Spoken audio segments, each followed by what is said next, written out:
YouTubers, my name is RadiantXela and I'm here with another Dragon Ball Super video. This video will be the first of many cards of the week in which I take looks at cards of Dragon Ball Super and how to play them actively.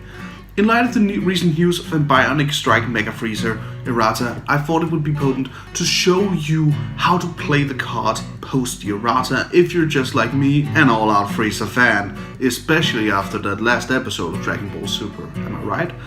So without further ado, I'll be showing you how to play him, which packages to use with him, and most importantly, talking about which matchups he would do better or worse against. If you don't like what I'm saying, feel free to let me know and let me know how wrong I am as well. So let's dive into it. So Frieza, yeah, he's the leader everybody's been talking about and been throwing so much hate at for the past couple of months, as he turned out to be, let's just say, broken when it came down to playing extra cards.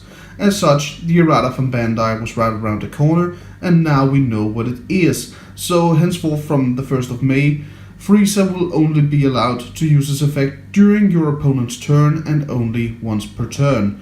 When he awakens, the once per turn part is removed, but it is still only during your opponent's turn, but at least it keeps the 2 reduction, right?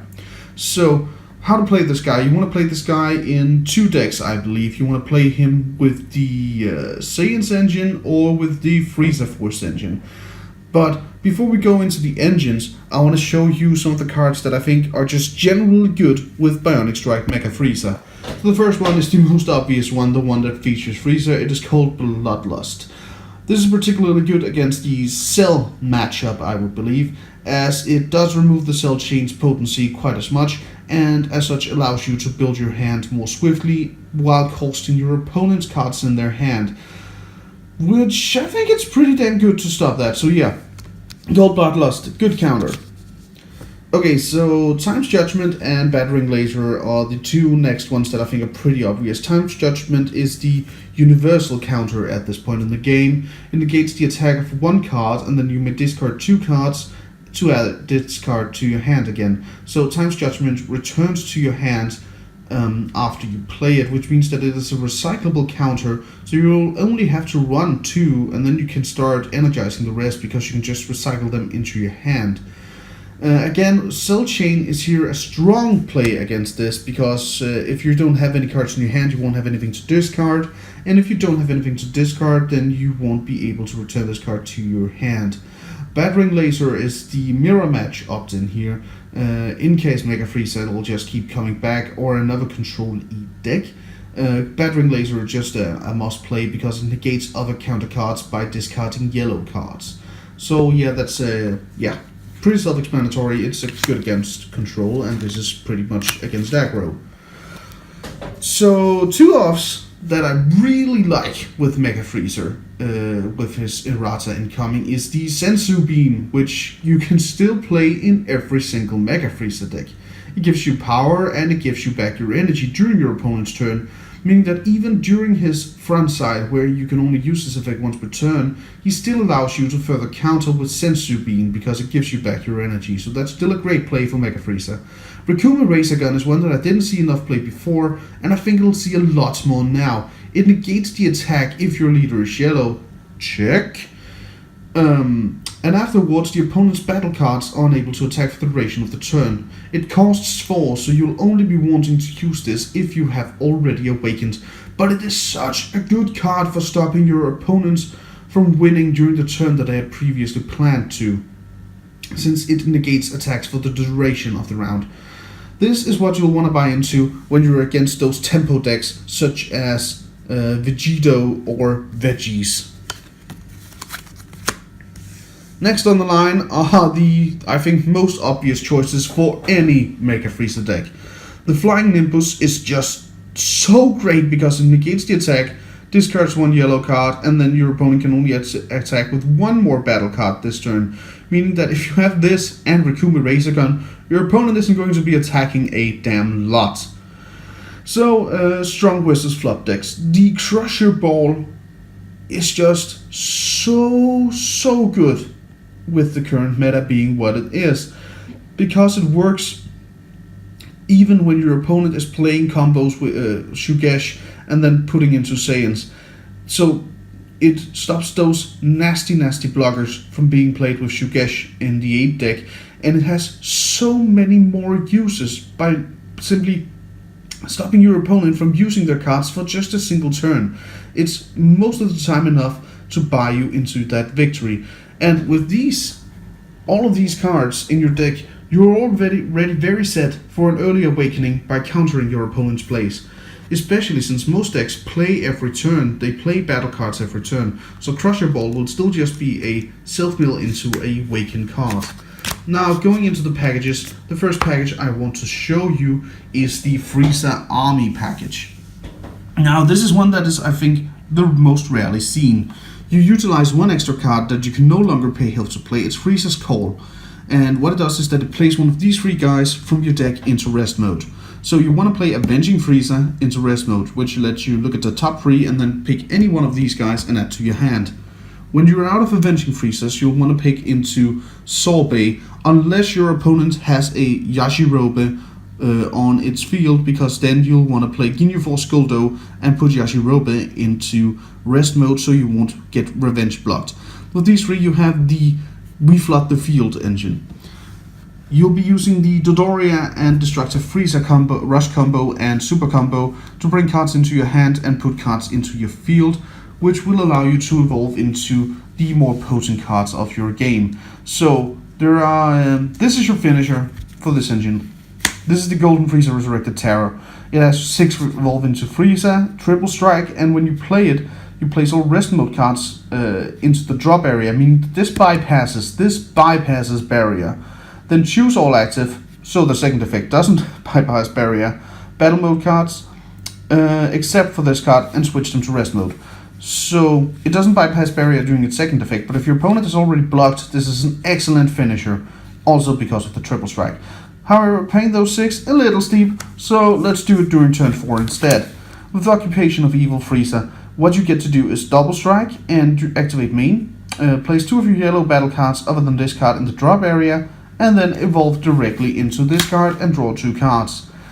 This is a really strong combo, but due to the fact that Saiyans and Monkeys have been what they have, it simply hasn't seen enough play. But it is still very strong, so if you have this lying around, make sure you check it out. By using the Frieza Call combo, you'll easily have your targets for evolving every single turn. The second guy you want to evolve from is the Returning Evil Golden Frieza. And why is that? It's a blue card, so when you play this and choose to use this, you'll want to be running Margin Blue, Senzu Beans, Jaco and such, just to make sure you have the 2 blue energy that he requires in order to be played.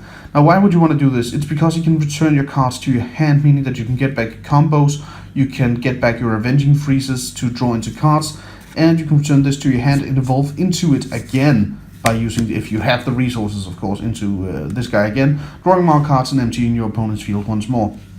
It's a pretty steep combo and it's not that expensive to get your hands on, so it's basically the budget version of a Mecha Frieza deck at this point. Now let's take a look at the millionaires, or you might as well have been. This is the veggies. You might have heard the term veggies. It applies to the fact that all Saiyans were initially inspired from vegetables, and so veggies is another way of saying, this is my Saiyan deck, people. Okay, so what you want to run with this engine is Planet Vegeta, which again you can't reduce cost on, but you can still play it just to search out a Saiyan from your deck, which is essentially just great. Paying 1 to draw 1 is great. Paying 1 to search any 1 card you're currently needing for a combo is even better. Second card I'm running with is Trunks Bridge of the Future. See up to top 2 and add a Saiyan to your hand, discard the rest, which again is great because you can overwhelm for the other ones, that's just good. The most common part of the combo is the Kale Caulifla, and this is my Kappa. My Kappa is on its way in the mail, so I built the deck and tested it with these as the proxy Kappa. So you want a Kappa first. He has 10,000, it's a 2 cores with 5,000 combo. He says, look at the top 10 cards of your deck when you play him to look for Kale or Caulifla. Add it to your hand. If you chose Caulifla, play it instead. That's just great because then you get to look at your hand and play her. Or look at your deck and play her, which is insane. Or just search out a Kale for later combos. And when he's on your field, Kale and Caulifla has their energy cost reduced by 1. So if you have 2 of him, Caulifla becomes a free card and Kale becomes a 2-drop. And this is really important in context with the super combo Shugesh. But this is probably the combo you all already know already. Once you have one of these out, you can combo Shugesh to play Kale from your hand and then take out your opponent's field, because you will have already played Caulifla by playing Kaba. It's ridiculous what this combo can still do. And what you want to do with this lineup, as opposed to previous Saiyan builds where you were going a bit more aggressive, you want to be playing this controllingly. So you want to play this combo specifically only when you get the most out of it, when it negates a hyper-powered attack, like when your opponent overwhelms into something with double strike and then just pumps it up with their combos. You want a Shugesh combo into Kale and just remove it. And that's why we have this second guy here, which is Explosive Spear Son Goku. Basically, you want to do this the same combo. He has Blocker and Barrier, and when you play him, you get to take out one of your opponent's cards. These are the only important parts of this card as of right now. So you want to Shugesh into him, and he's also a Saiyan, so he's also searchable by Planet Vegeta, or into Kale, in order to remove the attackers once they have been pumped with combos. If they haven't, then you will most likely not want to be playing either of these using Shugesh at this time, which is why we're running Terrasive Goku. This is your, Terrasive Goku Black, of course. This is your out when you don't really want to destroy your opponent's card, but you still kind of want to play something great. Then you play down Terrasive Goku Black with the Shugesh combo. It gives you 2 tokens that can be used for comboing. They have 5,000 combo power and 10,000 power, so you can also just use them to, in case your opponent hasn't wanted to awaken yet, just run 10Ks into your opponent and forcing them into a more cornered position. So that's what I think the Saiyan engine for Bionic Strike Mecha Frieza can look like after the Errata. Simply a deck that plays more during your opponent's turn than during your own. If you've played previous card games, the Dark Magician deck in Yu-Gi-Oh! Isn't actually that much unlike this, and it did fairly well. So, what did you think of my ideas for Mecha Frieza? Do you have other ideas of how to utilize this leader well after the Errata? Let me know in the comments, and then I'll be seeing you all next week when I'll be taking a look at perhaps one of the leaders of the new draft box once they have been revealed. My name's been RadiantXela, and it's been a pleasure.